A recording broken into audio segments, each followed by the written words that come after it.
नुसरत चांडियो जी कहाणी आहे गुलनाज़ वल्ला। 50 सालनि जी गोल मुंहं वारी गुलनाज़, जंहिंजा वार ज़ोर कारी मेहंदी हणण सबबि अञा बि कोयले जीअं कारा हुआ ऐं उन्हनि में गुलाब जो गुल बि लॻल हो। 30 सालनि खां वारनि में गुलाब जो गुल रखण संदसि आदत बणिजी वई हुई। उहा आदत खेसि माउ खां विरसे में मिली हुई। हिन सदाईं माउ खे ठही संभरी वारनि में गुल हणण महिल मुरकंदे ॾिठो हो ऐं हू बि जीअं ई वॾी थी तीअं ई वारनि में गुल रखणु शुरू कयईं। वारनि जूं कुझु चङूं संदसि मुंहं ते लड़की रहियूं हुयूं। उन वक़्तु खेसि गुलाबी रंग जो बनारसी वॻो पहिरियल हो, वॾनि पाचनि वारी शलवार, उन ते ज़रीअ जो भर्थ, नंढियुनि ॿाहुनि वारो चोलो संदसि थुल्हनि अछियुनि ॿाहुनि में चिंबड़ियल ऐं उन जे पुठिएं हिसे मां कंध जो उभरियल मांस ज़ाहिर पिए थियो। कपिड़नि जी फिटिंग अहिड़ी जो हिन जो जिस्म जो हर हिसो कर खयूं बीठो हो। संदसि अखियुनि में कारो मस्कारो लॻल हो ऐं खाॾीअ ते पाण ई 3 कारा टिपका ठाहिया हुआईं। गुलनाज़ सैफ़ून जे गुलाबी रे जंहिं ते ज़रीअ जी पटी लॻल हुई, उन खे अॻियां करे ॻिचीअ में विधो, गुंजनि खे लिकाए हिकु आह भरे बेडरूम जी दरी मां कारे आसमान ॾांहुं तकण लॻी। खेसि लॻो संदसि मन बि कारे आसमान जियां ऊंदाहो थी पियो आहे। हिन जीअं ई दरी जी लोही गिल में हथु विधो त संदसि थुल्ही ॿांह में पहिरियल 3 सोना चूड़ा हिक ॿिए मथां किरिया। चूड़नि जो आवाज़ बि गुलनाज़ खे न वणियो। ईअं त हिन ज़िंदगी में न रुॻो अजीब ग़रीब आवाज़ ॿुधा हुआ, पर अजीब ग़रीब ॻाल्हियूं, गिराकनि जूं गारियूं ऐं हैरत में विझंदड़ फरमाइशूं ॿुधियूं हुयूं। पर संदसि कन उन वक़्तु कंहिं बि आवाज़ ॿुधण लाइ तयारु न हुआ। खेसि ख़ामोशी ऐं सुकून घुरिजे पियो। हिन आसमान मां नज़रूं कढी ड्रेसिंग टेबल ॾांहुं ॾिठो। संदसि नज़र इम्पोर्टेंट परफ्यूम जे गोल कारे शीशे ॾांहुं वई। वरी खेसि लॻो हिन परफ्यूम न हई आहे ऐं तस्दीक करण लाइ साॼी ॿांह मथे करे कछ वटि नक आणे सूंघियईं। खेसि परफ्यूम जी महक जो अहसासु थियो। हू वरी कारे आसमान में ॾिसी उन परफ्यूम बाबति सोचणु लॻी। उहो परफ्यूम खेसि कबीर सोनारे सूखड़ी तौरु ॾिनो हो, जेका हू सिंगापुर मां वठी आयो हो। कबीर संदसि अहम गिराकनि मां हिकु हो ऐं पहिरियों भेरो जॾहिं गुलनाज़ सां अखियूं मिलियूं हुयसि त उन वक़्तु दिलि हथनि मां तिरकंदे महसूसु कई हुअईं ऐं कुर्सी ते रखियल कपिड़े जी थेली मां परफ्यूम जी बोतल कढी बेड ते लेटियल गुलनाज़ खे ॾींदे चयो हुअईं, हिन जिस्म मां रुॻो हिन परफ्यूम जी महक अचणु घुरिजे। उन ते गुलनाज़ वॾा टहक ॾेई खिलण लॻी हुई। कबीर सोनारे खे पहिरियों भेरो गुलशन वठी आई। गुलनाज़ खे सोन जा चूड़ा ठाराहिणा हुआ ऐं ॾिसंदे ई ॾिसंदे कबीर सोनारो गुलनाज़ वाला जा चकर हणणु लॻो। जॾहिं बि गुलनाज़ हिन खां परफ्यूम जी फरमाइश कंदी हुई त हू खेसि ख़ासि आर्डर ते घुराए ॾींदो हो। गुलनाज़ वाला नंढिड़े शहर जो सभिनी खां वधीक ख़ूबसूरत घर हो, जंहिंजे पिलरनि ते संगमरमर लॻल हो। उन 2 माड़ बंगले, जंहिंमें 12 खनि कमरा हुआ, उन लाइ मशहूरु हो त उतां जा दर सभिनी लाइ सदाईं खुलियल हूंदा आहिनि। जॾहिं गुलनाज़ संदसि जिस्म ते इम्पोर्टेंट परफ्यूम छिड़के कमरे खां निकिरंदी हुई त उन परफ्यूम जी महक समूरे वाला में पखिड़िजी वेंदी हुई। ईअं त वाला जा कमरा ख़ूबसूरत अंदाज़ में सिंगारियल हुआ। गुलनाज़ बि ज़माने जी माई हुई। हिन मुख़्तलिफ़ कमरा ग्राहकनि जे मिज़ाज मौजिबी सिंगारिया हुआ। शायदि उन्ही करे को ज़मानो हो जो गुलनाज़ वाला में ग्राहक छिकिजी ईंदा हुआ। जेतोणीकि वॾे वक़्त खां वाला में को नओं दाणो बि न आयो हो। गुलनाज़ कमरे में अकेली सुम्हंदी हुई। उन में रुॻो ख़ूबसूरत बेड ऐं ड्रेसिंग टेबल ई रखियल हुआ। जॾहिं खां शहर में रमसा संदसि टिनि जवान धीअरुनि सां रहण लॻी त गुलनाज़ जा ग्राहक घटिजण लॻा। ईअं त गुलनाज़ उन्ही माउ धीअरुनि खां वधीक सुहिणी ऐं नफ़ीस हुई, पर हर धंधे जियां हिन धंधे में बि उहो ई उसूल हो त नए माल अचण सां पुराणे माल जी अहमियत घटिजी वेंदी आहे। कुझु ॾींहं खां गुलनाज़ खे निंड न पे आई। पासा वराए वराए राति कटण लॻी। 15 ॾींहंनि खां हिन निंड जूं टिकियूं वापराइण बि शुरू कयूं हुयूं। बेड जी साइड टेबल ते पियल नंढड़ी सोनहरे रंग जी इम्पोर्टेंट घड़ियाल ॾांहुं ॾिठाई, जंहिंजूं सुयूं हाणे कसिजी चुकियूं हुयूं। उन में राति जा 3:30 थी रहिया हुआ। हिन बेड जी साइड वारी टेबल वारो खानो खोले निंड जी टिकी कढी उते ई रखियल शीशे जे जग मां पाणी जो गिलास भरियो ऐं टिकी खाई बेड ते लेटी। उन ॾींहुं हू ॾाढी उदास हुई। सुबुह सां ई वेहिजी सहजी ड्रेसिंग टेबल जे साम्हूं तयारु थियण लॻी। हिन गुलाबी रंग जी लिपस्टिक मां आङुर ॿोड़े चपनि ते घुमाई, जेका हाणे ख़तम थी चुकी हुई। समूरो मेकअप जो सामान ख़तम थी चुको हो।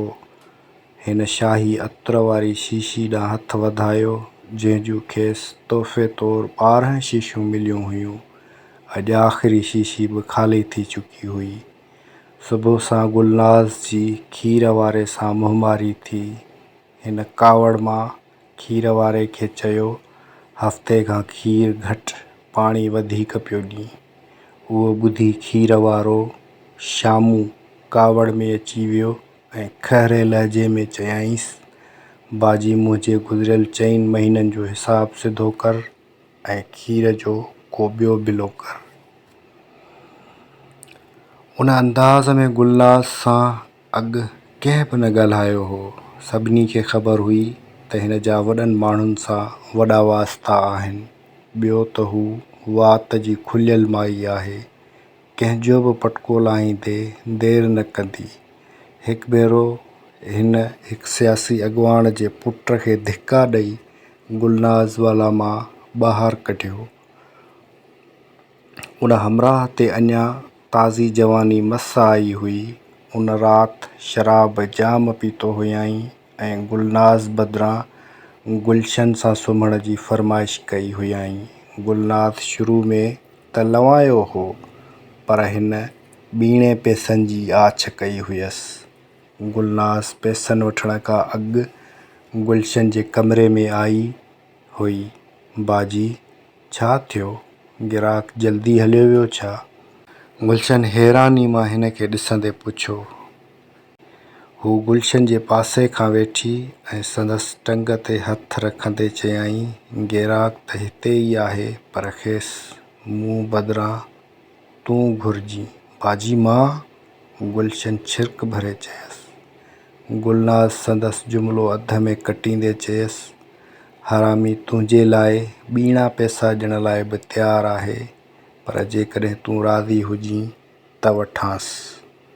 उन ते गुलशन कुझु घड़ियुनि लाइ सोच में ॿुॾी वई हुई ऐं पोइ हाकारी में कंधु लोॾियाईं। पोइ जल्दी तयारु थी वठि त मां हिन खां पैसा वठी अचां। गुलनाज़ उथंदे ई चयसि, जी हा बाजी। गुलशन जे बेड तां उथंदे जवाबु ॾिनसि। हूअ कमरे खां ॿाहिरि निकिरी वई। गुलशन 10 मिंटनि में तयारु थी गिराक ॾांहुं वई। कुझु देरि में हमराह रड़ियूं कंदो ॿाहिरि निकितो, हरामज़ादियूं, पैसा ॿीणा थियूं वठो ऐं माल वरी मिलावटी थियूं रखो। ऐं वेतर गुलनाज़ ऐं गुलशन खे गारियूं ॾियणु लॻो हो। अवल त गुलनाज़ मामले खे थधो करण जी कोशिशि कई, पर हमराह जे दिमाग़ ते विलायती शराब ते नचो ऐं गुलनाज़ खे गार गंद ॾींदे रहियो। कंजरी, मां तुंहिंजो धंधो बंदि कराईंदसि। उहो ॿुधी गुलनाज़ आपे मां निकिरी वई हुई ऐं हमराह खे वारनि खां पकिड़े धंधोड़ा ॾींदे चवण लॻी, संदसि मुंहं ते अहिड़ी थफड़ हणंदीसांइ जो ॾेहनि खे ॾस ॾींदे। धिका ॾेई हिन खे दर खां ॿाहिरि कढी छॾियईं। रड़ियूं कंदे हू खेसि ॿाहिरि हलियो वियो ऐं सॼो पाड़ो गॾु थी वियो। हरामी फर वरी हिते वॾे आवाज़ में ॻाल्हायई त काकड़ो कढी छॾींदीसांइ। गुलनाज़ जी उहा धमकी ऐं गजंदड़ आवाज़ ॼण त कंहिं जो साह कढण वारो हुयो। उहो हमराह गुलनाज़ जी अखियुनि में वहशत ॾिसी ॾकी वियो ऐं वरी गुलनाज़ वाला जे वेझो न आयो। उन वाक़े खां पोइ त सफ़ेद पोश माण्हू गुलनाज़ खे ॾिसी कंध झुकाए रस्तो ई मटाए वेंदा हुआ। गुलनाज़ गुलशन वटि आई हुई। हू बेड ते वेही मुंहुं गोॾनि में ॾेई रोई रही हुई। गुलशन खेसि आथत ॾिनी हुई। 22 सालनि जी कणकाई रंग वारी गुलशन पैदाइशी तौरु छोकिरो हुई। हिकु भेरो हिन पाण ई गुलनाज़ खे चयो हो, बाजी, मुंहिंजो जिस्म त छोकिरनि वारो आहे पर रूह छोकिरियुनि वारो आहे। गुलशन 12 सालनि जी उमिरि में घर वारनि जे ख़ौफ़ खां भॼी शहर जो रुख़ कयो हो ऐं गुलनाज़ वाला जे दरख़्त जी ओट में वेही रोई रही हुई जो गुलनाज़ जी नज़र पियसि। खेसि उन वक़्तु बि छोकिरियुनि वारा कपिड़ा पहिरियल हुआ। जॾहिं हिन ते गुलनाज़ जी नज़र पई त हिन खे बि लॻो हू का ॾुखनि जी सतायल छोकिरी आहे। पर जॾहिं हू गुलशन खे अंदरि वठी आई त ख़बर पियसि हू छोकिरो आहे। बाजी, उहे मूंखे मारे छॾींदा जीअं हिननि बख़्तावर खे मारे छॾियो, गुलशन चयसि। संदसि आवाज़ तोड़ी अखियुनि मां ख़ौफ़ झलकियो थे। तोखे केरु मारींदो? गुलनाज़ परेशानी मां पुछियो हुयसि। बाबा ऐं चाचा वारा, गुलशन वरी बि ख़ौफ़ मां चयो हुअसि। तूं हिते महफ़ूज़ आहीं, हिते केरु बि तोखे न मारे सघंदो। गुलनाज़ खे सीने सां लाहे आथत ॾिनी हुई। हू सुॾिका भरण लॻो हो। गुलनाज़ हिन लाइ खीर जो गिलास खणी आई।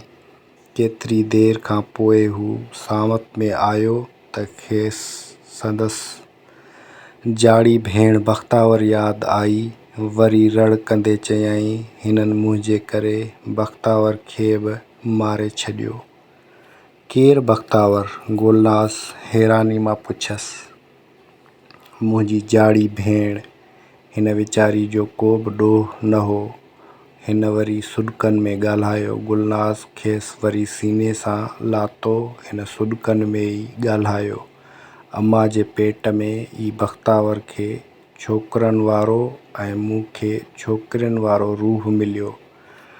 नंढे हूंदे खां ई मूंखे बख़्तावर जा कपिड़ा पाइण में मज़ो ईंदो हो, जॾहिं त बख़्तावर खे वरी छोकिरनि जा कपिड़ा पाइण में मज़ो ईंदो हो। उन ते असांजो तकसर फॾो रहंदो हो। मुंहिंजी अहिड़ी आदत ते अम्मा दड़का ॾींदी हुई, कॾहिं कॾहिं मार बि कढंदी हुई, पर पोइ बि मुंहिंजी उहा आदत न वई। 2 हफ़्ता अॻु मूं अम्मा जे कपिड़नि मां कारे रंग जो ब्रा ॾिठो। मन में अजीब गुदगुद थियण लॻी। दिलि में ख़्यालु आयो त मां बि सीने ते ब्रा ॿधी ॾिसां।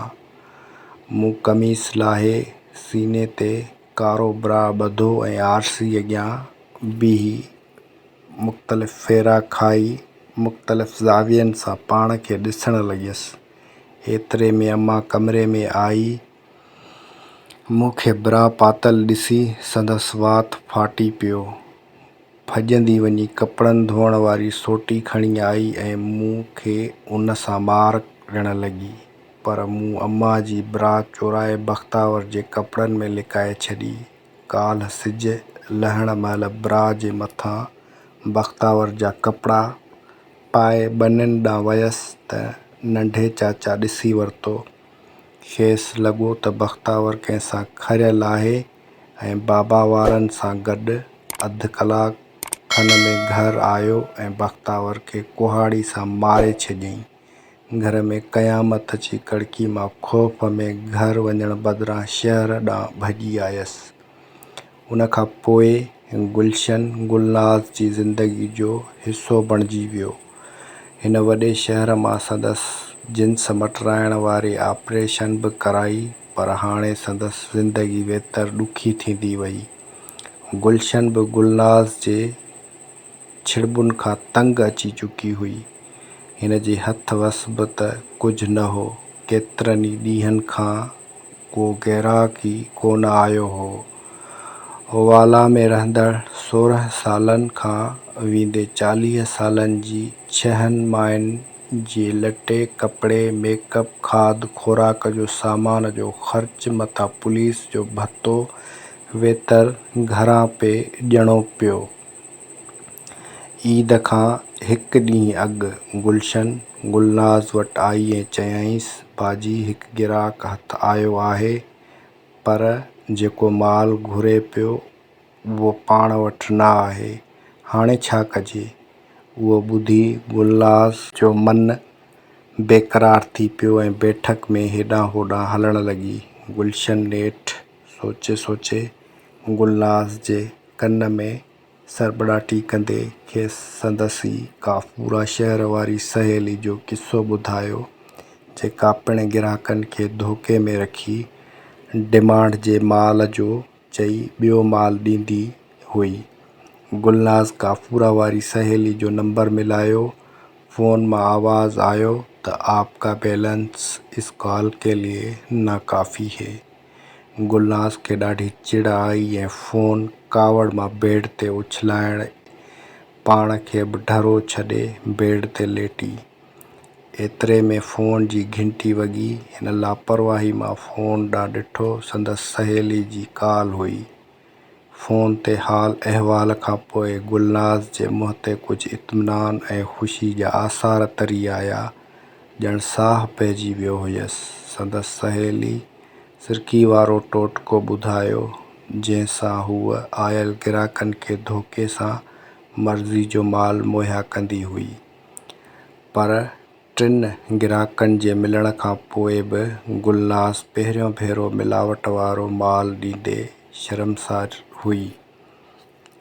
खेसि लॻो हिन गिराकनि जे अहसासनि ऐं जज़्बनि जो क़त्लु कयो आहे, पर हूअ करे बि छा पई सघे। संदसि पेट गुज़र हाणे ॾुखियो थी चुको हो। उहा गुलनाज़ जंहिं वटि रौनक ई रौनक लॻल हूंदी हुई, जंहिं वटि शहर जा मशहूरु माण्हू महिमान थी ईंदा हुआ ऐं जंहिंजे कुर्बत ते नाज़ कंदा हुआ, उन गुलनाज़ जे घर में केतिरनि ई ॾींहंनि खां वीरानी छायल हुई। हिन गुलशन खे सॾे ख़ातिरी ॾींदे चयो, गिराक हथी को कजां, खेसि मर्ज़ी वारो माल मिलंदो। उहो ॿुधी गुलशन जे मुंहं ते बि मुर्क अची वई। गुलशन ॻाल्हि सम्झी वरिती। ॿिए ॾींहुं उहे गिराक जो इंतज़ारु करण लॻियूं। अधु कलाक मथे थी वियो, पर गिराक न आयो। गुलशन ऐं गुलनाज़ लाचार ऐं बेवस हिक ॿिए ॾांहुं ॾिसण लॻियूं। संदसि बेवसी ॾिसी गुलशन गुलनाज़ खे होरियां चयो, बाजी लॻे थो हितां जे माण्हुनि में वरी शराफ़त मोटी आई आहे ऐं हाणे गुलनाज़ वाला वीरान रहंदो। उन जुमिले ते गुलनाज़ जूं अखियूं ॻोढ़नि सां भरिजी आयूं ऐं हिकु आह भरींदे चयाईं, गुलशन लॻे थो शरीफ़ घरनि जी मायुनि असांजो वेस पाए मर्दनि खे पाण ॾांहुं छिके वरितो आहे। ऐं रए जे पलउ सां ॻोढ़ा उघंदे चयाईं, मुफ़्त जो माल सभिनी लाइ हिलाल। गुलनाज़ जे मन जी उणितण वेतर वधण लॻी। निंड जी टिकी बि को असरु न ॾेखारियो। हिन बेड जी साइड वारी टेबल जे खाने मां टिकियुनि जो पतो कढियो ऐं 10 टिकियूं हिक ई साही में खाई अखियूं बंदि करे निंड जो इंतज़ारु करण लॻी।